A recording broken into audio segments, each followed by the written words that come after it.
Non issue du milieu agricole, Roxane Calat découvre les vaches laitières à 16 ans lors d'un stage en classe de première.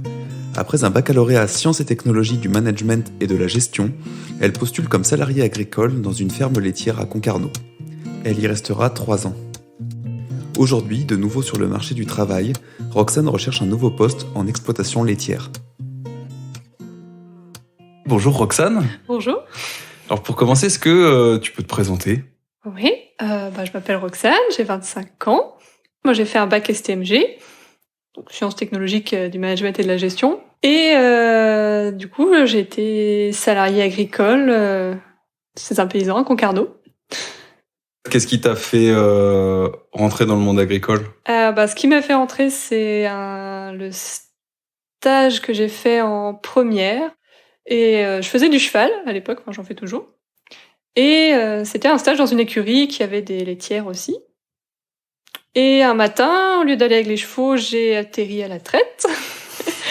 Comme ça, t'as pas... Comme ça, ouais. Et ça s'est bien passé. Donc au final, on a continué la matinée avec les vaches, donc on a sorti les vaches. Ça s'est bien passé aussi. Puis finalement, j'ai bien accroché, donc tous les autres matinées se sont passées au final côté ferme. Ok, et donc ça, c'était donc quand t'étais en première ? Première, oui. Là, aujourd'hui, tu recherches un poste en ferme ? C'est ça, je cherche à retourner en ferme. J'avais arrêté pour quand j'avais acheté ma maison. Et maintenant que c'est plus stable, que j'ai ma petite fille aussi, j'aimerais bien retourner sur ce qui me plaît de base. Et donc en 10 ans, il s'est passé quoi ? Entre la découverte du monde agricole avec ces vaches et dans cette écurie-là, et aujourd'hui ? Bac où on te demande de t'orienter. Et je suis pas très très scolaire. Donc j'ai tenté quand même un BTS à Brioulou, mais ça n'a fait que 3 jours. Ok. C'était un BTS en quoi ? BTS Axe. Ok. Ça l'a pas fait. Non, je sentais que ça allait pas le faire, donc Pourquoi ? À quel niveau ? Je suis pas scolaire. D'accord. Du tout. D'accord. Non, moi j'aime bien apprendre sur le tas. Ouais. Et je sentais que ça allait pas le faire, donc je suis repartie dans mon job d'été de l'époque, c'était le ménage. Ok. Le temps de trouver autre chose, et un jour, il y a eu cette annonce du paysan à Concarneau qui cherchait quelqu'un. Donc je me suis dit, au culot, on va tenter. Et il m'a reçu, et ça l'a pas dérangé que j'ai pas d'expérience. Donc j'ai tout appris avec lui, au final, après. Ouais. Donc c'était un éleveur laitier ? Éleveur laitier, ouais. Lui, il faisait de la pie rouge. Ouais. On avait quelques primes, mais c'était principalement de la pie rouge, environ 80 laitières à peu près en moyenne à l'année, quoi. D'accord. Et culture aussi. Petits légumes, puis classique, orge, blé, maïs. Et donc t'es resté combien de temps chez lui ? Je suis restée 3 ans. Et ponctuellement, depuis, on est restés copains, donc j'ai fait quelques week-ends ou quand il partait en vacances. Ok, donc lui dans le coin de Concarneau, parce qu'on l'a pas dit, donc on est à Banalec, toi tu habites à Banalec. C'est ça, à Banalec. Ouais. Et donc c'est quoi les éléments ou les grandes lignes qui t'ont dit, en fait c'est ça que je veux faire, je veux travailler en agriculture ? Je suis très animalière. Ok. C'est le contact avec les animaux, les vaches... on en voit forcément à la campagne, mais j'avais jamais approché plus que ça, et c'est un animal qui m'a bien plu. Ok. Aujourd'hui, donc tu veux continuer à travailler en élevage laitier ? Plutôt en élevage laitier. Après, je suis pas contre le porc non plus. Est-ce que t'as eu l'occasion de découvrir d'autres productions ? Succinctement, en visite, quoi, mais pas en poste de travail, non. Ok. Ta recherche d'emploi, ça s'est fait vraiment plus au niveau du bouche à oreille, non, ou aux alentours. Enfin, comment t'as rencontré cet agriculteur de Concarneau ? Pour Concarneau, alors ça, il aime bien le dire d'ailleurs, qu'il m'a trouvé sur le bon coin. D'accord. Ok. Donc ça s'est fait comme ça. Ok. Et j'étais en rendez-vous chez lui. Et puis le courant est bien passé, donc... Ouais. Tu le connaissais pas du tout ? Ah non, pas du tout. Pas du tout, donc il a fallu trouver un appartement en 1 semaine et déménager sur Concarneau. C'était sport. C'était sport, ça l'a fait, j'ai trouvé. Donc t'as fait 3 ans chez lui ? Ouais. Pourquoi ne pas retourner chez cet éleveur-là ? Parce que lui est en retraite, part en retraite. Dans ce métier de salarié-là, c'est quoi les éléments qui, toi, te plaisent le plus au quotidien ? la diversité. C'est vrai qu'on est amené à faire plein de choses au final. On a commencé que tranquillement autour des vaches, puis après un peu le foin, les travaux de fenaison. Oui. Un peu de travaux des champs aussi, un rotatif. Puis lui avait beaucoup de culture, donc il y avait l'irrigation. Ok. Je me retrouve à faire un peu de mécanique au final. Ouais, de toute façon, à faire plein de choses, et c'est vrai que moi j'aime bien, justement, que ce soit pas la routine non plus.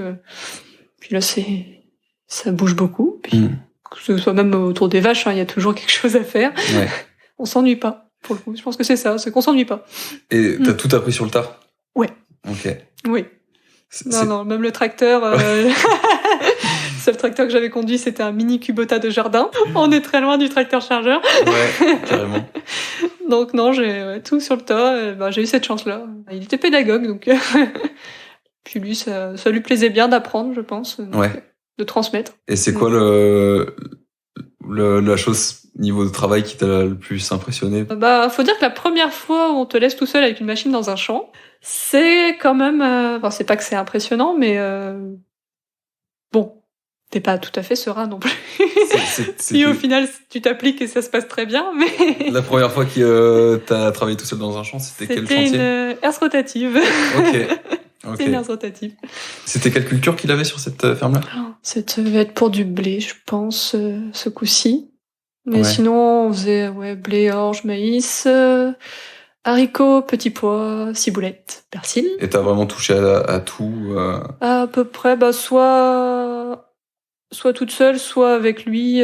Des fois, il venait avec moi pour me montrer quand même, pour faire des rounds ou déplacer l'enrouleur. Et combien de temps tu as mis pour devenir autonome en fait dans ton travail? Au final, assez rapidement, parce que là où il demandait vraiment de l'autonomie, c'était sur les vaches. Donc, le temps de maîtriser le tracteur avec le godet décileur, mais il m'a laissé assez rapidement toute seule. Pas à 100%, mais par étapes, quoi. On va dire, au bout d'une semaine, je faisais déjà pas mal de choses toute seule. D'accord, ok. Et la traite vraiment toute seule, à peu près, non, moins d'un mois quand même, peut-être 2-3 semaines. Je pense que j'ai dû faire une traite toute seule. Okay. Et après, il devait partir en vacances. Moi, j'ai dû commencer là-bas en septembre. Et je sais plus. Je crois qu'il est parti en vacances en décembre cette année-là, où j'étais toute seule. D'accord. Ouais, donc à 100%. Il était assez confiant quand même. Oui.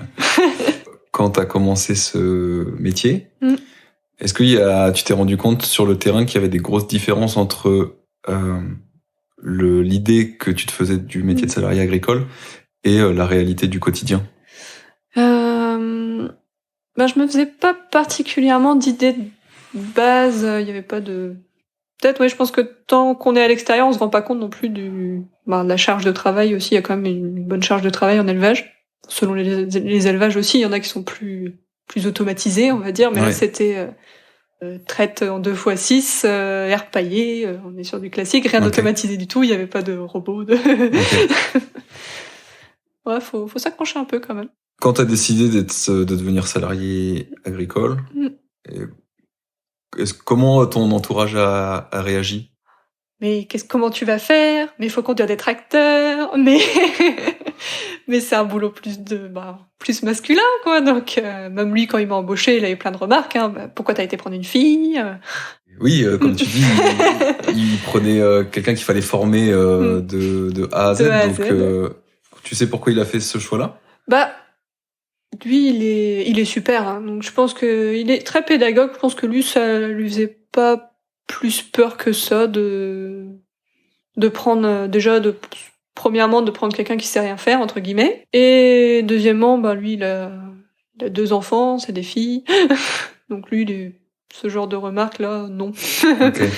Il était pas dans cette optique-là. Lui, que tu sois une fille, un gars, tant que tu fais le boulot. D'accord. Donc là, aujourd'hui, c'est peut-être l'occasion de diffuser aussi ta recherche d'emploi. Oui.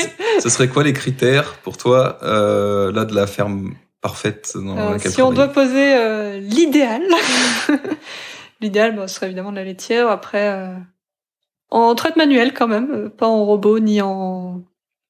Comment dire? En roto. En roto, voilà. Quand même la traite manuelle, je préfère. Et... moi, dans l'idéal, maintenant, c'est de concilier avec ma vie de famille. Donc mon idéal serait 3 grosses journées dans la semaine. Ok. Et les week-ends, bien sûr, pour dépanner, et les vacances, hein, c'est évident. Il faut que ça s'arrange des deux côtés. Aujourd'hui, qu'est-ce que tu pourrais dire, toi, à quelqu'un qui n'est pas issu du milieu agricole et qui veut se lancer en agriculture sans expérience, un peu comme tu l'as fait? Qu'est-ce que toi tu pourrais dire? J'ai tendance à dire que le culot paye. Donc de pas hésiter à aller directement chercher l'emploi là où il est, parce qu'il y a quand même beaucoup d'offres. Si je prends mon secteur, il y a rien qu'autour de Banalec, on a une 40aine d'offres pour du salarié agricole. Okay. Ouais, donc ça recrute. Donc faut pas hésiter. Mais après, je pense que côté employeur, faut pas non plus hésiter à prendre des cas comme moi. C'est-à-dire que certes, ça demande peut-être un mois, on va dire un bon mois de formation. Bon, après, il faut que la personne en face hésite pas à s'accrocher non plus. Ah, bien sûr, ouais. Mais je pense que ça vaut le coup, parce qu'il y a plus tant que ça de monde à vouloir se tourner vers l'élevage, alors que c'est un métier sympa. Là, tu disais dans le coin de Banalec, il y a 40 offres. Ouais, environ, c'est ce que je voyais sur le site de l'ANEFA. Ouais. Quand je regarde, aussi une 40aine, si je dis pas de bêtises, à 20 km autour de Banalec, quoi. Donc, y a des postes. Après, je pense qu'il faut pas hésiter du côté recruteur non plus à s'ouvrir à d'autres profils que, je sais pas, je vais prendre un cas un peu cliché, mais le fils de ferme. Ouais, bien sûr, ouais. Le fils de ferme qui sait tout faire, ou voilà, quoi. Des fois, en venant de l'extérieur, on est, peut-être plus appliqué on part pas avec un bagage de je fais comme je veux, je sais faire. C'est ça, donc, tu pars sans on part avec une page blanche aussi, donc des fois, c'est intéressant de... Plus d'humilité, je pense, au début. Ça apporte un regard neuf, quoi. Peut-être aussi, ouais. Et est-ce qu'à terme, ça peut être une idée pour toi de t'installer? C'est une idée que j'ai déjà eue. D'où mes petites vaches à la maison, d'ailleurs. T'as 2 vaches, c'est ça? J'en ai 2, j'en avais 4 de base, j'ai dû réduire à 2, mais... C'est une normande, une pie-rouge? Ouais, c'est ça. Grosse normande bleue, une table basse, et une petite pie-rouge qui vient de là où je travaillais avant. C'était la fille de ma chouchoute. Okay. Malheureusement, la crise du Covid et le prix des matériaux qui ont fortement augmenté. Donc, on a mis les freins. Parce que il y avait un projet... Ouais, il y avait un projet de transformation laitière. Ah, d'accord. Ouais. Ok. En fromage. Ok.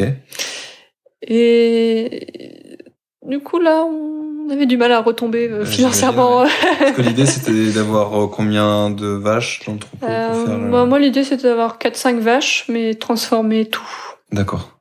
Voilà, d'être autonome. Ok. Donc fromage et vente directe. Ouais. Donc c'était un projet quand même assez... c'était bien engagé. Bien engagé et... Ouais. Pourquoi tu reprendrais pas ça là? Là maintenant j'ai ma petite fille, donc quand elle sera plus grande, pourquoi pas, hein. L'idée est pas fermée toujours, hein, mais non, pour l'instant on profite de la vie de famille aussi. Ok, ça marche. Merci beaucoup en tout cas. Merci à toi. De ton témoignage et plein de bonnes choses pour la suite. Merci. À bientôt. À bientôt. Merci beaucoup d'avoir écouté cet épisode jusqu'au bout. Si vous le souhaitez, n'hésitez pas à laisser un avis sur Apple Podcast et Spotify. Et vous pouvez partager cet épisode autour de vous. Si vous avez des idées de sujets que vous aimeriez qu'on aborde dans le PBcast, dites-le nous en commentaire ou bien sur les réseaux sociaux du journal. À dans un mois.